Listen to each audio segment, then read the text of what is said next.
जय हिंद दोस्तों, कैसे हैं आप? बिल्कुल सही। और हम भी बिल्कुल ठीक ठाक हैं। आप लोगों का मेहनत चरम पर होगा क्योंकि एग्जामिनेशन काफी नजदीक आ गया है और बच्चे बिल्कुल घबराए हुए हैं कि मैथमेटिक्स का क्या हो। कमेंट आता है कि सर मैथ का क्या होगा, और वो भी खास तौर पर ये ट्रायंगल टॉपिक जो है, सर्किल टॉपिक जो है, बहुत ही खतरनाक है सर। थ्योरम का क्या होगा? तो हमने आपके लिए एक वीडियो बनाना उचित समझा मैथमेटिक्स के इस आपको ट्रायंगल टॉपिक पर। आज हम लोग साबित करने जा रहे हैं थेल्स प्रमेय को। ये प्रमेय क्या है कि त्रिभुज की किसी भुजा के समानांतर यदि कोई सरल रेखा खींची जाए तो वह अन्य दो भुजाओं को समान अनुपात में विभाजित करती है। ऐसा कि यदि कोई ट्रायंगल है, कोई त्रिभुज है, और उस त्रिभुज के किसी भी भुजा के आप पैरेलल कोई लाइन खींचो उसके अंदर में, तो वो बची हुई दो भुजाओं को समान अनुपात में विभाजित करेगी, यानी समानुपाती होगी वो। ये बात कर रहा है, उसी को हम लोग थेल्स प्रमेय कहते थे। थेल्स साहब ने सबसे पहले यह प्रमेय पूरी दुनिया को बताया।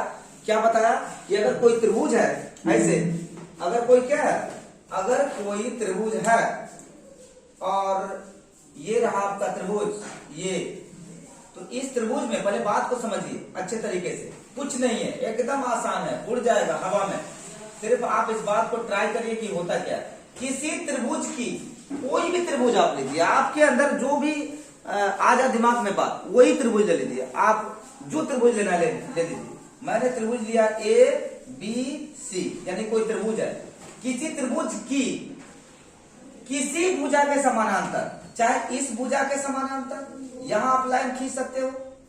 अगर आप इस भुजा के समानांतर खींचोगे, किसके समानांतर बाबू? इसके समानांतर, तो यहां खींच सकते हो।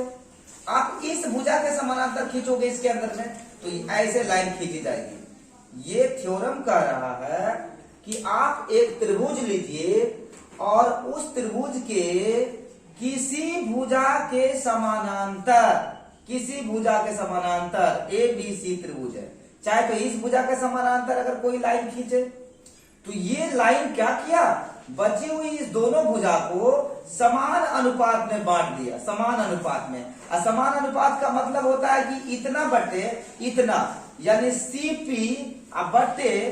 CP बटे PA बराबर CQ बटे QB। ये मामला है। आपको करना क्या है, आप एक त्रिभुज लीजिए और उस त्रिभुज में किसी भुजा के समानांतर, किसी भुजा के क्या समानांतर अगर आप कोई लाइन खींच डालो। हमने इस भुजा के समानांतर ये लाइन खींचा, तो अगर ये लाइन खींचा तो अब ये लाइन करेगी क्या, जो बची हुई दोनों भुजा है, ये भुजा, ये साइड AC और BC को समान अनुपात में बांट देगी। समान अनुपात का मतलब क्या होता है, CP बट्टे PA ये इक्वल होगा किसके, CQ बट्टे QB के। इसी को बोला जाता है ये समान अनुपात में बांट रहा है। क्या कर रहा है, ये समान अनुपात में बांट रहा है। यानी अगर कोई त्रिभुज है और उस त्रिभुज में उसके किसी भुजा के समानांतर अगर आप कोई लाइन खींचे, उसके किसी साइड के समानांतर, उसके किसी साइड के पैरेलल अगर आपने कोई लाइन खींचा, तो वो लाइन जो बची हुई साइड है उसको समान अनुपात में बांटेगी। थेल्स साहब ने यही बात अपने प्रथम प्रमेय में दिया था और उसी को आज हम लोग को प्रूफ करना है। तो आइए हम लोग बारे बारे से उसका स्टेप लेते हैं कि आप किसी थ्योरम को एग्जामिनेशन हॉल में जब प्रूफ करोगे तो आपका पहला स्टेप क्या होगा, दूसरा स्टेप क्या होगा, अगला स्टेप क्या होगा, लास्ट स्टेप क्या होगा। और सबसे बड़ी बात मैं आपको बताना चाह रहा हूं कि आप थ्योरम को जब प्रूफ करिए, उसको आप साबित करने जाइए, तो सबसे पहले आप घबराइए नहीं कि ये थ्योरम है, नहीं तो ट्रायंगल जो है आपको उठा के पटक देगा। एकदम बिल्कुल ही आसानी पूर्वक, सही सलामत, एकदम बिल्कुल ही रिलैक्स होके इसको सॉल्व करने का प्रयास करिए। मैंने बता दिया कि ये क्या बोला स्टेटमेंट, क्या लिखा हुआ है। लिखा हुआ है कि अगर कोई त्रिभुज है, उस त्रिभुज में उसके किसी भुजा के समानांतर एक लाइन खींचो, तो वो लाइन क्या करेगा, बची हुई दोनों साइड को समान अनुपात में बांट देगा। इसी बात को हमको साबित कर देना है कि अगर ऐसा है तो मेरे को साबित करके बता दो कि ये सचमुच में समान अनुपात में बांटती है। तो उसके लिए हम क्या करेंगे, सबसे पहले लिखेंगे हल एग्जामिनेशन हॉल में बढ़िया तरीके से। तब क्या करेंगे, यहाँ पर एक ट्रायंगल बना लेंगे। क्या करेंगे, यहाँ पर एक ट्रायंगल बना लेंगे ऐसे करके। ये रहा आपका ट्रायंगल, और फिर वही काम हम लोग करेंगे, थोड़ा बड़ा बना लेते हैं। फिर वही काम हम लोग करेंगे। ये ट्रायंगल आपका बनकर रेडी हो गया बाबू मेरे। और फिर हम लोग क्या करेंगे, ये ए है, ये बी है, और ये क्या है, सी है। हम लोग इसके किसी साइड के पैरेलल एक लाइन खींच दिया अंदर में, तो हम इसी साइड के पैरेलल एक लाइन खींच दिए इस साइड के। इसका नाम रख दे रहे हैं पी, और इसका नाम रख दे रहे हैं क्यू। यानी पी और क्यू दो बिंदु है, पी ए बी पर है और ए सी पर क्यू है। ये लाइन पी क्यू क्या है, कोई बोलेगा तो क्या बोलोगे, बीसी के समानांतर है, जो कि आपका स्टेटमेंट था थेल साहब का दिया हुआ। ये स्टेटमेंट कि किसी भी त्रिभुज में उसके किसी भुजा के समानांतर आप अगर कोई लाइन खींचते हो तो वो लाइन क्या करेगी, बची हुई दोनों साइड को समान अनुपात में डिवाइड करेगी। यही उनका कहना था। और फिर उन्होंने कहा साबित करके मेरे को दिखा दो एग्जामिनेशन हॉल में कैसे होता है। आइए, हम तो इसके साइड इसके पैरेलल लिए हैं। अगर आपका दिली इच्छा हो तो आप इसके पैरेलल भी ले सकते हो, आप इसके पैरेलल भी ले सकते हो। सबका एक ही रिजल्ट आएगा, घबराने की कोई बात नहीं है। ट्रायंगल और सर्किल से बढ़कर हमारे हिसाब से मैथमेटिक्स में कोई टॉपिक नहीं है जो अंडरस्टैंडिंग बेस्ट है, समझने पर आधारित है। अगर आप समझ लिए ना तो इतना आसान है ये कि पूछो मत, और नहीं समझ में आया ना तो ये समझो ये रग तोड़ देगा छात्रों का। तो आइए, ऐसा किया। अब हम लोग क्या लिखेंगे, यहाँ पर दिया, क्या लिखेंगे, दिया है, ऐसे दिया है। क्या दिया है बाबू, तो दिया ऊन है जो बोल रहा है, ये बोला है कि ए बी सी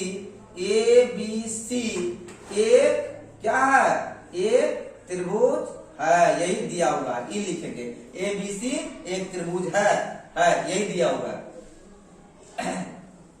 जिसमें पी क्यू बीसी के समानांतर है,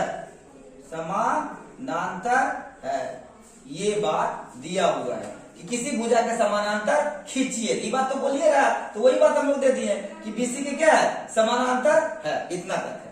चलिए, ये बात दिया हुआ है। चलो, और समानांतर और क्या, और कुछ लिखना चाहते हो तो लिख सकते हो कि ये P Q side A B को बिंदु P तथा AC को Q बिंदु पर क्या है, बोलो, Q बिंदु पर वो प्रतिच्छेद करती है, तथा दे दीजिए, तथा PQ AB को बिंदु बोलो बाबू P तथा PQ क्या कर रहा है, AB को बिंदु P तथा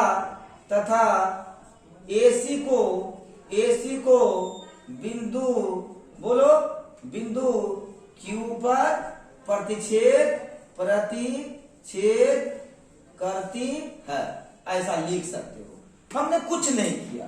आपको लग रहा होगा कि कुछ किया क्या, मेरे को लग रहा है मैंने कुछ नहीं किया। क्यों, क्योंकि जो ये बात बोल रहा था ना, हमने वही काम किया। एक ट्रायंगल बनाया, ये बोल रहा था कि उसके किसी साइड के पैरेलल आप एक लाइन खींचो, और मैंने वो भी किया। उसके बाद इसी बात को हम अपने भाषा में लिख दिए। ये आपको रटना नहीं है, आपको ये बात रटना नहीं है। हमने क्या लिखा कि एबीसी एक त्रिभुज है, एबीसी एक त्रिभुज है जिसमें PQ BC के समानांतर है। PQ AB को बिंदु P पर और AC को Q पर क्या करती है, प्रतिच्छेद करता है। उसके बाद हम लिखेंगे, ये दिया हुआ है, ये स्टेटमेंट है दिया हुआ। उसके बाद हम क्या लिखेंगे, बोलो, साबित करना है।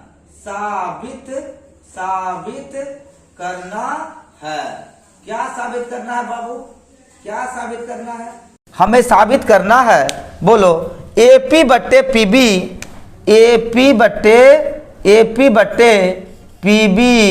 इज इक्वल टू AQ बट्टे QC, ऐसा साबित करना है। ये काम मुझे साबित करना है कि AP बट्टे PB is equal to A Q बट्टे क्यू सी, ऐसा काम करना है। दो बात हो गया। अब हम कुछ करने के लिए कंस्ट्रक्ट करते हैं, कुछ उसमें बनावट करते हैं। कंस्ट्रक्ट का मतलब अब इस त्रिभुज में कुछ हम छेड़छाड़ करेंगे, कुछ कंस्ट्रक्ट करेंगे, कोई लाइन ड्रॉ करेंगे, कभी कुछ डॉटेड लाइन खींचेंगे, किसी को मिलाएंगे, इसको कहते हैं कंस्ट्रक्ट करना। घबराना नहीं है, वो अपने से करना पड़ेगा। तब उसको हम लोग क्या लिखते हैं? रचना। क्या लिखते हैं? रचना। रचना में क्या हम लोग करने जा रहे हैं? रचना। इसको हम लोग लिखते हैं रचना, यानी कंस्ट्रक्शन। क्या लिखते हैं? अब देखो, हम P से C को मिला दे रहे हैं। एक काम किया, ये अपने मन से किया। यह बात यहां नहीं बोला जा रहा था थेल साहब के द्वारा कि आप P से C को मिलाइए। मैंने वो काम किया जो इसमें नहीं लिखा हुआ है, जो इसमें नहीं दिया हुआ है, उसी को अपने मन से किया, उसी को बोलते हैं रचना। रचना एक ऐसा पार्ट है जो आपको खुद से करना पड़ेगा। अभी तक हमने लिखा है दिया है, गिवन। क्यों? क्योंकि जो बात बोल रहा है वही बात दिया है। अब हम करने जा रहे हैं क्या? रचना। तो P से C को मिला दिया और B से Q को मिला दिया। यहां पर B से Q मिल गया और ये क्या हो गया? P से C मिल गया। और दूसरा क्या काम किया? P से परपेंडिकुलर यानी पीठ से लंब खींचा। किस पर? इस पर। क्या लिखा? PM। और फिर Q से लंब खींचा। किस पर? इस पर। क्या लिखा? QN। ऐसा लंब। अब ये लंब कैसे खींचा जाता है? तो जरा यहां देख लीजिए, एक लाइन है, अगर उस पर हम लंब खींचते हैं तो ऊपर से यही होता है उसका लंब। अगर ये लंब है तो यहाँ 90 डिग्री का कोण बन रहा है। तो अगर ये लंब हम खींचे हैं तो यहाँ कितना बड़ा कोण बन रहा है उससे मतलब नहीं है। मतलब है कि जहां ये गया इस पर, इस सतह पर, इस पर, यहाँ 90 डिग्री का एंगल बन रहा है। हमने यहाँ से लंब खींचा यहाँ पर, तो यहाँ कितना डिग्री का एंगल बन रहा है? 90 डिग्री का एंगल यहाँ पर बन रहा है। तो हमने क्या किया अपने कंस्ट्रक्शन में, अपने रचना में क्या किया दोस्तों?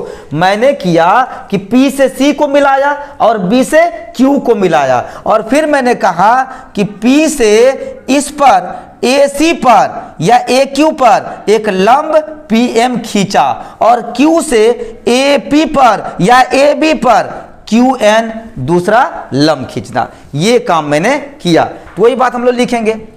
क्या लिखेंगे? P से C तथा P से C तथा B से Q को मिलाया। Q को क्या किया? मिलाया। P से C तथा B से Q को मिलाया। और उसके बाद क्या किया? P से AC पर, P से PM लंब AC पर खींचा। AC पर खींचा। P से लंब कहाँ खींचा? AC पर खींचा। P से लंब PM लंब AC पर खींचा, 90 डिग्री कोण बन रहा है। फिर Q से QN लंब AB पर खींचा। फिर Q से लंब क्या खींचा? QN लंब कहाँ खींचा? AB खींचा। QN लंब AB पर खींचा। ये बात हम लिख दिए। अब बताओ बाबू, ये कोई बड़ी बात है क्या? सबसे पहले जो बात दिया हुआ था स्टेटमेंट में वो हमने किया, उसी को लिख दिया, दिया हुआ है। फिर साबित क्या करना है वो लिखा कि AP बट्टे PB बराबर AQ बट्टे QC, ऐसा हमको करना है। ये दिमाग में हमेशा बैकअप करके चलना है। फिर कुछ रचना करने का नौबत आ जाए तो रचना हम क्या करेंगे? मैंने कहा P से C को मिला दिया, B से Q को मिला दिया और फिर मैंने कहा P से AC पर लंब PM खींचा और उसके बाद फिर Q से लंब QN AB पर खींचा। ऐसा कर दिया। अब हम इसके बाद देने जाएंगे प्रमाण। प्रमाण का मतलब प्रूफ। कैसे आप प्रूफ करोगे, ये बड़ा इंपॉर्टेंट पार्ट है। यही सब जो टर्म है वो बड़ा इंपॉर्टेंट पार्ट है। हम इसको प्रमाण देंगे कि कैसे प्रमाणित इसको किया जाएगा, कैसे इसको प्रूफ किया जाएगा कि ये सोल्व होगा। ठीक है, तो इस तरह से हम इसको प्रमाण में क्या लिखेंगे सर? हम लोग लिखेंगे प्रमाण। क्या लिखेंगे? प्रमाण। हम लोग प्रमाण में क्या लिखेंगे? अब क्या करना है वो चीज हमने इससे पहले क्या आपको बताया? दिया हुआ है, उसके बाद क्या बताया? साबित करना है, उसके बाद क्या बताया? रचना में क्या क्या किए हैं। अब हम लोग देंगे प्रमाण में। अब देखिए जरा सा, ये बड़ा इंपॉर्टेंट, यहां देखिएगा ज्योमेट्री। ठीक है, ज्योमेट्री समझने की चीज होती है, इसलिए डिफिकल्ट होता है ना, लोग इसको समझते नहीं है, इस पर हमला करते हैं, इसको रटने का प्रयास करते हैं। रट्टा मार कर कभी आप ज्योमेट्री सीख सकते हो क्या? बताओ। अगर कोई कहेगा कि मोटरसाइकिल चलाना है और जबरदस्ती मोटरसाइकिल चलाओगे तो चल पाएगा क्या? जी नहीं, आप कहीं भी गिर सकते हो। तो आपको कोई चीज स्मूथली सीखना पड़ेगा, आपको ब्रेन को यह बात बताना पड़ेगा कि ये कैसे होता है। अगर एक बार दिमाग में बैठ गया तो फिर आपको दोबारा उस चीज को सीखने की नौबत नहीं आएगी, ये मेरा मानना है पर्सनल। इसलिए आप कोई चीज देख रहे हैं उसको देखिए स्मूथली। अब हम लोग देखो प्रमाण क्या देने जाते हैं, आप मेरे को देखो जरा गौर से। ए पी और क्यू ये एक ट्रायंगल है, ए पी क्यू क्या है? एक ट्रायंगल है। यहां पर हम इस ट्रायंगल में आएंगे, इस ट्रायंगल में तो लिखेंगे त्रिभुज ए पी क्यू का क्षेत्रफल बराबर, का क्षेत्रफल बराबर, ऐसा लिखेंगे। त्रिभुज ए पी क्यू का, ए पी क्यू का क्षेत्रफल बराबर क्या होता है? 1/2 गुना आधार और गुना ऊंचाई, ये होता है दोस्तों। ठीक है, तो अब इसको क्या लिखेंगे? 1/2, तो 1/2 गुना आधार क्या है? ये आपका बेस है, ये इस त्रिभुज का बेस है। AP क्या है? AP इंटू ऊंचाई क्या है? अब देखो ऊंचाई, अगर इस पर ये जो हमने डाला था अभी, इसको हम लोग बोलते हैं लंब है, ये इसी को बोलते हैं ऊंचाई, यही हाइट है। ये जो इस साइड पर आया, अगर ये बेस है, ये AB अगर बेस है तो ये इसकी ऊंचाई है जो इस पर टच कर रही है जी। तो इस पर ये अगर बेस है AP तो ऊंचाई क्या है? QN, क्या हो जाएगा? QN। चलो एक काम हो गया, इक्वेशन नंबर 1। अब फिर इस त्रिभुज में हम ऐसा किए, उसके बाद आइए है इस त्रिभुज में, ये त्रिभुज PBQ में, ये भी एक त्रिभुज है, ये भी एक ट्रायंगल है। PBQ में, इस त्रिभुज में PBQ में, तो फिर हम लोग लिखेंगे फिर क्या लिखेंगे? एरिया ऑफ, एरिया इसको ऐसा लिखना होता है, एरिया ऑफ त्रिभुज PBQ इज इक्वल टू, फिर वही बात है 1/2 इंटू आधार इसका क्या हो जाएगा? PB, क्या हो जाएगा? PB इंटू ऊंचाई क्या हो जाएगा? बोलो, ऊंचाई वही होगा ऊंचाई, तो क्या हो जाएगा? QN, ऐसा हो जाएगा। Equation number 2। अब इस त्रिभुज का क्षेत्रफल हमने निकाल लिया APB, और फिर हमने PBQ का क्षेत्रफल निकाल लिया, इस त्रिभुज का और फिर इस त्रिभुज का। हम क्या करेंगे? उस त्रिभुज के क्षेत्रफल में इस त्रिभुज के क्षेत्रफल से भाग दे देंगे, तब क्या लिखेंगे? भाग दे देंगे बाबू, लिखेंगे अतः। अब क्या निकालेंगे? एरिया ऑफ त्रिभुज APQ डिवाइड एरिया ऑफ त्रिभुज क्या हो जाएगा? PBQ, ऐसा। जब ऐसा करेंगे तो क्या होगा? बोलो, इसका एरिया कहाँ था? ये ना है, तो ऊपर लिखेंगे 1/2 इंटू AP इंटू QN, क्या लिखेंगे? QN डिवाइडेड बाई इसका क्या है? बोलो, 1/2 इंटू PB इंटू QN, ऐसा है, क्या है? QN, ये क्या हो गया? QN, आई बात समझे? QN से QN कैंसिल, 1/2 से 1/2 कैंसिल, क्या हो गया? बोलो, AP/PB, ये अपना निकल गया। अब AP बट्टे, देखो AP अब बट्टे PB, AP/PB। और साबित क्या करना था हमको? कि AP/PB is equal to AQ/QC। तो एक साइड का चीज तो निकल गया आराम से, तो ये निकल गया अपना। अब उसके बाद देखो दूसरे पार्ट पर, जो काम हमने इधर किया APQ ट्रायंगल को लेकर और फिर PBQ ट्रायंगल को लेकर किया, अब वही काम हम करेंगे फिर APQ और ट्रायंगल PCQ को लेकर करेंगे। है इस ट्रायंगल को, अब इस बार इस ट्रायंगल को लेकर हम करेंगे। किस ट्रायंगल को? इस ट्रायंगल को लेकर करेंगे बाबू, ये वाला ट्रायंगल को याद रखिएगा। एक बार हम उस ट्रायंगल को लेकर किए और इस बार किसको लेकर करेंगे? इसको लेकर करेंगे। यानी APQ दोनों ही कंडीशन में आएगा, और ये PBQ इधर आ गया और फिर PCQ या PQC इसके साथ आएगा। जो काम यहां किया ना वही काम यहां करो। फिर हम लोग लिखेंगे फिर इसी प्रकार क्या करेंगे? एरिया ऑफ त्रिभुज APQ, एरिया ऑफ त्रिभुज APQ इज इक्वल टू, तो एरिया ऑफ त्रिभुज ए पी क्यू क्या होगा, इस बार लंब ये लिए थे, अब इस बार लंब ये नहीं लेंगे, ये लेंगे, तो क्या हो जाएगा बोलो 1/2 इंटू आधार क्या हो जाएगा इस बार ए क्यू, क्या हो जाएगा ए क्यू इंटू ये ऊंचाई हो जाएगी पी एम, क्या हो जाएगा ऊंचाई P M. So this is P M. ऐसा इक्वेशन नंबर फर्स्ट, या इसको तीसरा दे दो, वहां 2 हो ही चुका है, तीसरा। आई बात समझ में। अब उसी प्रकार जब इसका एरिया निकाल दिए तो अब इसका एरिया निकालेंगे, इसका पी क्यू सी का, तो एरिया ऑफ क्या निकालेंगे, अगेन क्या निकालेंगे बोलो, एरिया ऑफ किसका निकालेंगे, पी क्यू सी का। तो पी क्यू त्रिभुज P Q C is equal to 1/2 into क्या हो जाएगा बोलो, इसका भी आधार क्या हो जाएगा बोलो क्यू सी इंटू क्या हो जाएगा बोलो पी एम, इसका भी लंब पी एम, ऐसा हो जाएगा। ये इक्वेशन नंबर 4 हो गया। यानी इस त्रिभुज का भी एरिया हम लोग निकाल लिए और इसका भी निकाल लिए, फिर इसके एरिया को इसे डिवाइड कर दो, अतः क्या हो जाएगा एरिया ऑफ त्रिभुज क्या हो जाएगा A B C divided by area of त्रिभुज कौन सा हो जाएगा पी क्यू सी।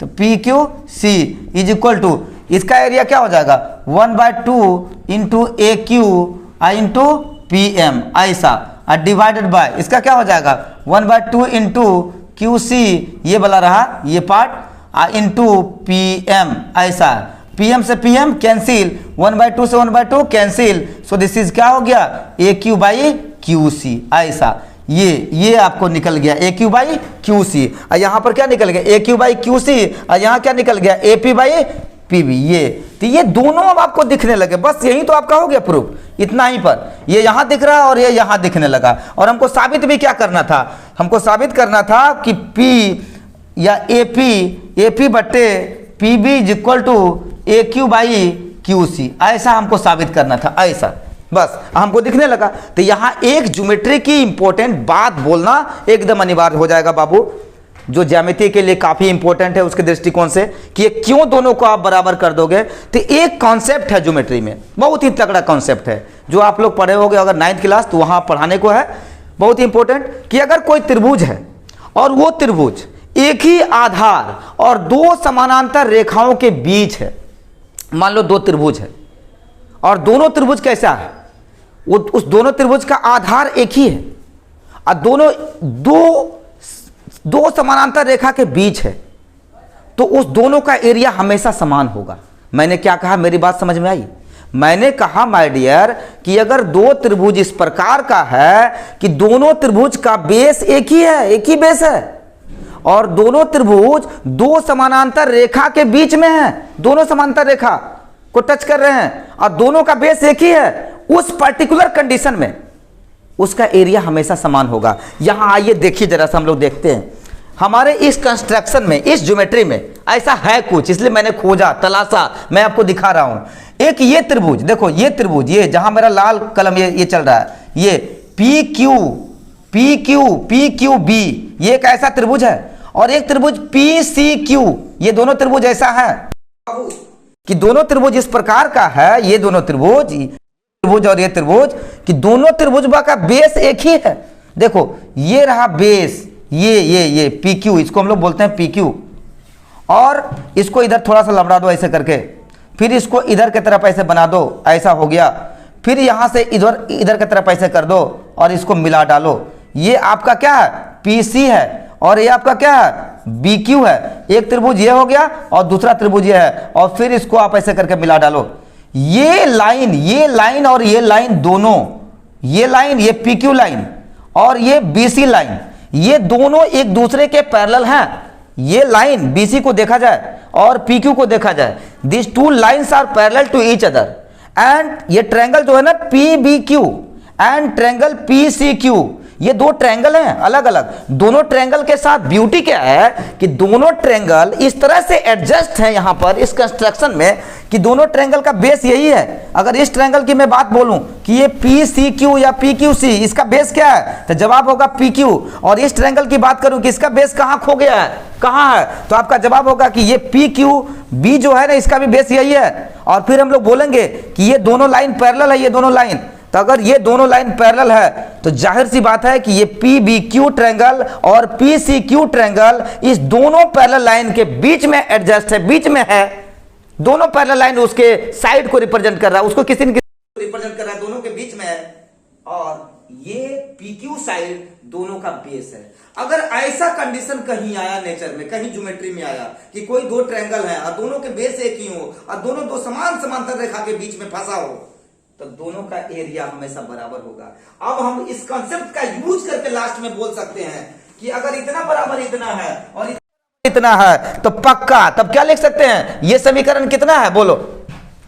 अगर ये समीकरण कितना है, इसको मान लो तो समीकरण 5, इसको और इसको भी मान लो समीकरण, या नहीं भी माना कोई बात नहीं है, बस एक लाइन नीचे लिखना है ब्यूटीफुली तरीके से। अतः चूंकि यहां लिखो चूंकि पी क्यू दो त्रिभुज, चूंकि पी क्यू दोनों त्रिभुज पी बी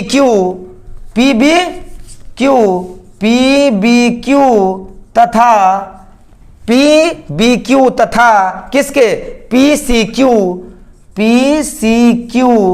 के बेस है, यानी दोनों के बेस है ना।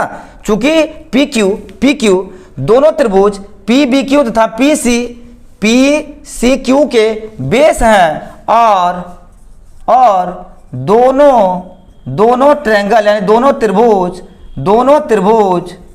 दो समांतर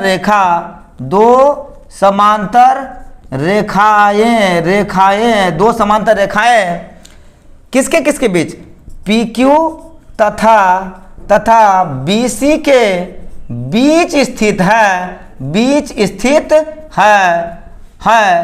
इतना लिखना काफी है।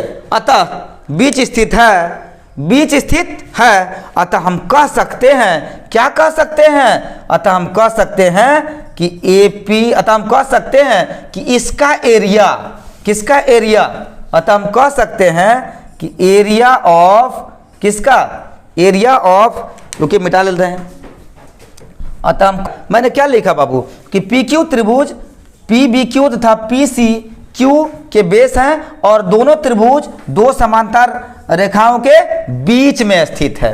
अब बीच में जब स्थित है ऐसा है, अतः तब क्या हो जाएगा बोलिए, इसका एरिया है इसके एरिया के बराबर होगा। एरिया ऑफ त्रिभुज P B Q is equal to area of त्रिभुज क्या हो जाएगा, पी सी क्यू ऐसा होगा। और इसलिए हम लिख सकते हैं, अब डायरेक्ट क्या लिख सकते हैं, ए पी बट्टे P B is equal to बोलो ए क्यू बट्टे क्यू सी, ऐसे घेरो बड़े बॉक्स में और लिख डालो नीचे में प्रूव्ड। बस कोई बोलेगा ऐसा क्यों किया, उतना बट्टा उतना इज इक्वल टू इतना बट्टा इतना, तो ऐसा क्यों किया, तो आप यही कंसेप्ट बोलोगे कि देखो भैया ये पी बी क्यू और पी सी क्यू दो ट्रायंगल हैं और दोनों ट्रायंगल का बेस यही है, पी क्यू है, और दोनों ट्रायंगल जो फंसे हुए हैं ना वो पी क्यू और बी सी के बीच में है, और बी सी और पी क्यू दो अलग अलग नहीं बल्कि दो पैरेलल लाइन है। यानी कोई त्रिभुज अगर दो पैरेलल लाइन के बीच में हो और समान बेस पर हो खड़ा, तो दोनों उस त्रिभुज का एरिया क्या होगा, हमेशा समान होगा। इसलिए मैंने इसका एरिया और इसके एरिया के बराबर किया, और जब इसका एरिया और इसके एरिया के बराबर हो जाएगा तो ए क्यू बट्टे A C Q C is equal to A P बट्टे पी बी के बराबर होगा। यही बात मैंने कहा, ठीक है। यहां पर ए बी सी के जगह ये क्या हो जाएगा बाबू, ए पी क्यू, त्रिभुज ए पी क्यू हो जाएगा। आई बात समझ में, वहां गलत लिखा गया था। तो हमने आज क्या सीखा कि थेल्स प्रमेय को कैसे आप साबित करोगे। मैं एक बार फिर आपको बता देना चाहता हूं कि ये कोई बड़ा चीज नहीं है, बहुत ही आसान कॉन्सेप्ट से आप इसको बना सकते हो। एक बार अगर मेरे वीडियो को देख लिया तो फिर आपको कभी देखने का इच्छा नहीं करेगा, किसी दूसरे वीडियो को तलाशने की आपको आवश्यकता नहीं होगी। मैं दावे के साथ ऐसा बोल रहा हूं। आपको मैंने क्या कहा कि ये प्रमेय इस बार नहीं हर बार के एग्जामिनेशन के व्यू से इंपॉर्टेंट है। और क्या है थेल्स प्रमेय में, कोई त्रिभुज है, उस त्रिभुज में 3 साइड होता है, उसके किसी साइड के समानांतर आप एक लाइन खींच दो तो वो बची हुई भुजा को समान अनुपात में बांटेगी, ये बात बता देना है। तो उसी के लिए मैंने क्या किया, एक त्रिभुज ए बी सी लिया और फिर इस त्रिभुज ए बी सी में पी क्यू इस बी सी के समानांतर खींचा और जब खींचा तो अब हमको साबित कर देना है कि ये PQ जो है AC को Q पर और AB को P पर प्रतिच्छेद कर रही है। तो ये AP बट्टे PB बराबर AQ बट्टे QC के बराबर होगा। तो इसके लिए मैंने क्या कहा कि कुछ जो तरीका होता है थ्योरम को प्रूव करने का वो पहले अपनाइए। परीक्षा में मार्क्स उछलने के लिए, मार्क्स लाने के लिए आपको लिखना पड़ेगा दिया है, गिवन, क्या दिया हुआ है भैया, जो बोला गया वही चीज आप दीजिए। जो बोला, क्या बोला गया, ABC एक त्रिभुज है और इस त्रिभुज में BC के समानांतर मैंने PQ को खींचा।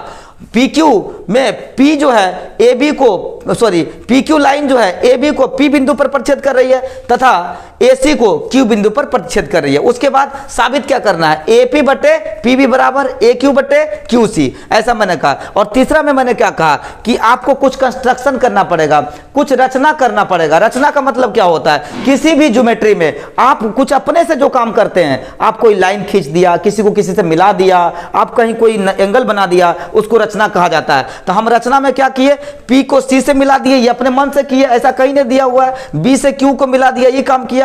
और P से एक लंब खींचा AC पर या AQ पर, PM लंब। लंब का मतलब यहां 90 डिग्री का कोण बनेगा अगर लंब खींचेंगे तो। और दूसरा फिर Q से AB पर लंब खींचा QN। इतना काम किए, यहां तक कोई दिक्कत नहीं है। दिया हुआ में भी आपको देख के ही करना है, आपको साबित करना है तो AP बट्टे PB या AQ बट्टे QC भी देख के ही करना है। यहां तक तो कुछ नहीं किया, ये बिल्कुल सत्य है। और उसके बाद रचना में भी कुछ नहीं किया, P से C को मिला दिया, B से Q को मिला दिया और P से यहां लंब खींचा और Q से यहां लंब खींचा, यहां तक कुछ नहीं किया।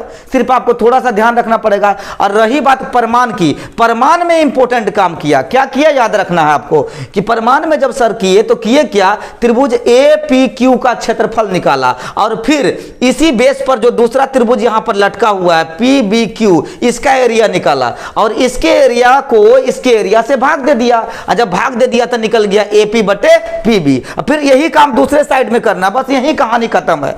फिर क्या किया, एरिया ऑफ APQ और एरिया ऑफ PCQ ऐसा निकाला। फिर एरिया ऑफ APQ को डिवाइड कर दिया एरिया ऑफ PQC से, बस काम तमाम है। सिर्फ आपको दो बात ध्यान में रखना पड़ेगा, जब एरिया ऑफ APQ और एरिया ऑफ PQB निकालिएगा तो आप लंब ये लीजिएगा और जब आप एरिया ऑफ APQ और PQC लीजिएगा तो लंब ये लीजिएगा, बस।